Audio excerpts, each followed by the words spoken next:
Hello everyone, I'm Forrest McFreelava, and this is Speedplay Conclave number 10. We left off with a Lombard, or Italian now, army roving around. We start Ramadan, realized we'd have to free all of the subjects we just imprisoned, so we don't actually go through with it.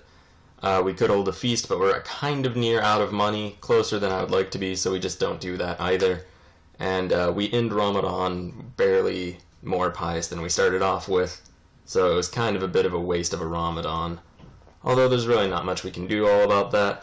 We're going to go ahead and conquer one of these other vassals' territories. We win the first battle, and it looks as though we'll win the second battle without too much fuss. So we go rove on over, and we manage to succeed there. There are some other wars that we'll probably launch later on, and their armies are all merging together. So that's a bit of an annoyance, but not too much of a problem. We raise some of our levies, just so that they can siege the province while the mercenaries go and fight. There are tons of other events just generally throughout. None of them really all that drastic or interesting. We are getting a lot of money by having one of our counselors collect taxes, so that's very nice. And we're generally just trying to raise our children as best as we can. And yeah, generally just moving on forward. We do agree not to join any factions, though. That was what that pop-up from our liege was.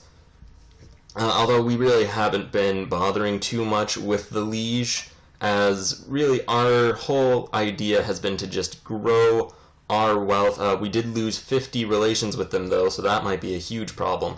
We've been just trying to grow our domain within our liege's realm. Now he really hates us, though.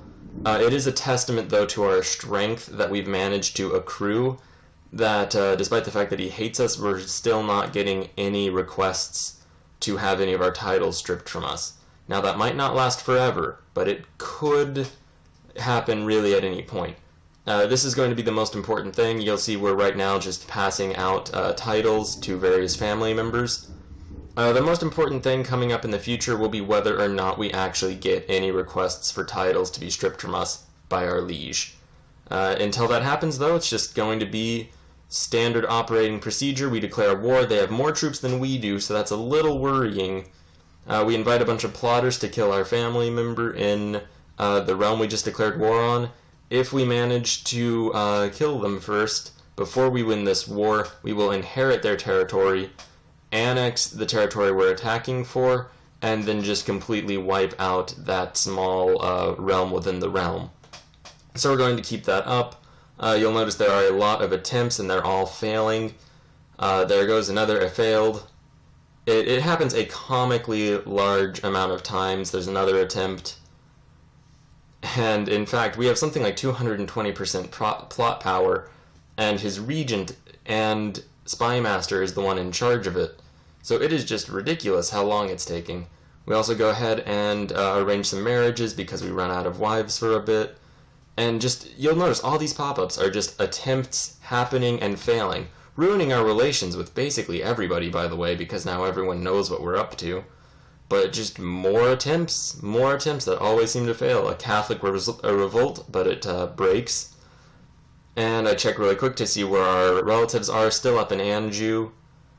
And now we're holding off the war. We're not making peace in this war simply to wait a little while. There's going to be realm peace in a moment. Luckily, we do manage to succeed. We inherit that portion, seize the other portion, and now all of this entire duchy is under our control, and we can hopefully go ahead and, sadly, we won't be able to prevent realm peace from occurring. We will, however, be able to just strip some titles from these people in the Duchy of Porto, go ahead and get one out of prison for 70 ducats. Not that it really is all that many ducats to us right now. We lower all of our forces since we're going to have realm peace and we're kind of stuck now. And generally just get ready to find a family member to give these titles to. We have a lot in prison, but I don't really want to send them out of prison as they've already proven to be disloyal. And that's just a bit of an issue. We could join to increase council power in the Umayyad Empire. We're not going to do that, and we do also have a bit of an issue with disloyal vassals in our own realm, who have pretty negative opinions of us and who there isn't very much we can do about.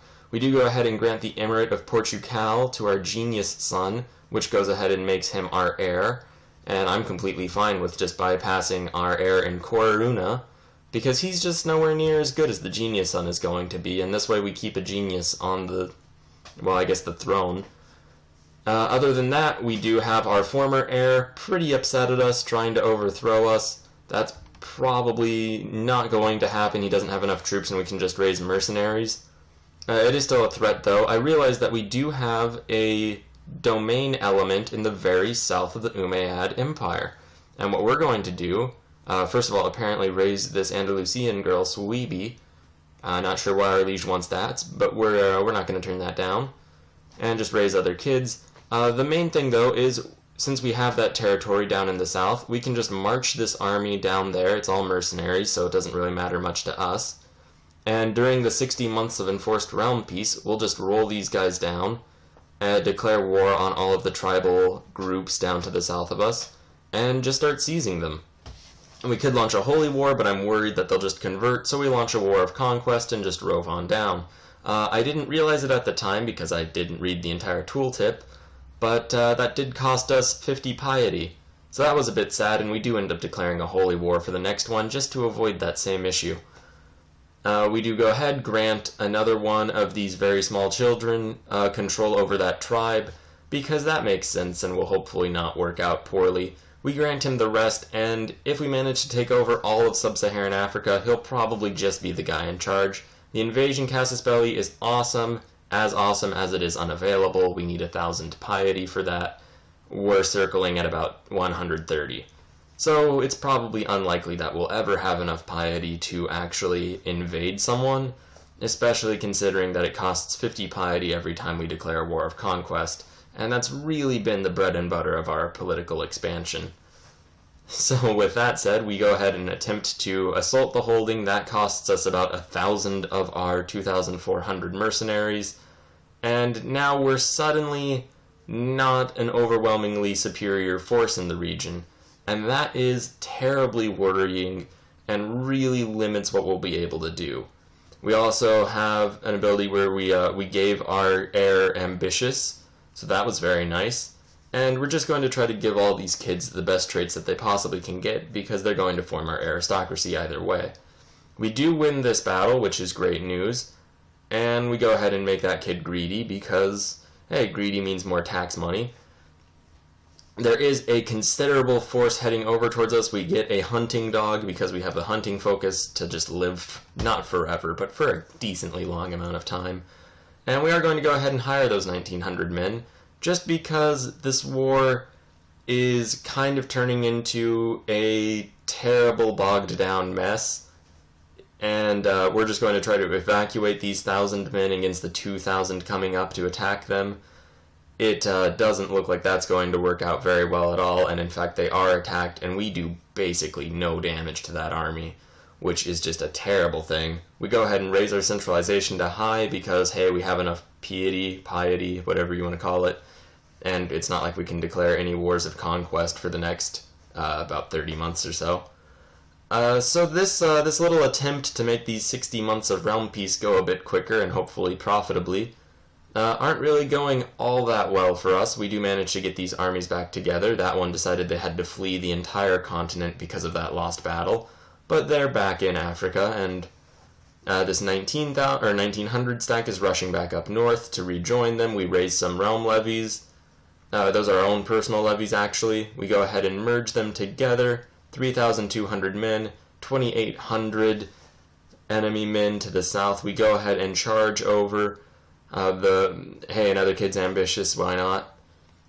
We go ahead and send our forces down, and at this point, there we go, the battle begins. They immediately lose their right flank, we lose the center, they lose the left, and an event of course occurs during the middle of that battle. We lose our right flank, we have less troops in the battle than they do, but they manage to be defeated, and we can march down south again. That was a worryingly close battle, and those are all of the troops we can realistically bring to bear. We do go ahead and become humble, because why not? That's extra piety, and we go ahead and donate to the Caliph, just to get 25 more piety. He appreciates it, we get 25 more again. Alright, so while we do have around 10,000 men back at home that we could raise at really any point, I want to build up our personal levies and our realm levies as much as possible and just use mercenaries to fight these weird African wars, because they don't really matter nearly so much. And, I mean, we can always just hire more mercenaries. Admittedly, we actually can't right now because these are all the mercenaries available, or at least realistically they're the most available. So, admittedly, this is a bit of a quagmire, but we are going to win this one war. It's essentially guaranteed right now. We move that army north so that they stop trying to escape. We let our kid become paranoid because, hey, that's some intrigue he'll need. These forces go ahead and attack. Apparently, we had imprisoned someone wrongly, so that was a terrible mistake. And there we go, we've got Timbuktu. And we can just move our forces together. We give it to that same kid that we've given the rest of our sub-Saharan African holdings to. I guess actually Saharan for a decent amount. And there we go. We make one of our kids a marshal, get him to not hate us. And now we're going to go ahead and declare a holy war once again for Timbuktu. I do pause and consider it for a bit just because of how poorly we did in the last one. But I figure we've already destroyed most of their forces in the last war. We can probably mop up with this force and clean up the rest. We do go ahead and attack. And the first battle does work very well. We did manage to attack them before they united their forces. That force is slightly larger. Now they're fully, there's events hiding it. Now they're fully a fifth larger than our force, and we are taking a lot of attrition. They will not accept a white peace, but we just move our forces back to Timbuktu. We're down to 1,600. We managed to convince one of our kids to stop being so decadent without having to go to war with them, so that's an improvement. We just dropped the mercenaries since they're outnumbered basically 2-1 at this point. We can't really hire anyone else. Luckily, they will accept a white peace at this point. So with that said and done, we're probably going to not go into sub-Saharan Africa, at least for a little while. And I noticed that there's another Leon. We are the Kingdom of Leon, and there's some guy who is the Duke or Emir of Leon. So that's a tiny bit confusing, but not so much. And overall, though, that's probably a good place to stop. You'll see that we are the most score-giving member of our dynasty to date. And yeah, that's a pretty nice improvement. Here is the end of game screen.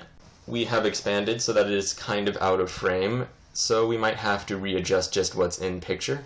Thank you very much for watching. Have a great day.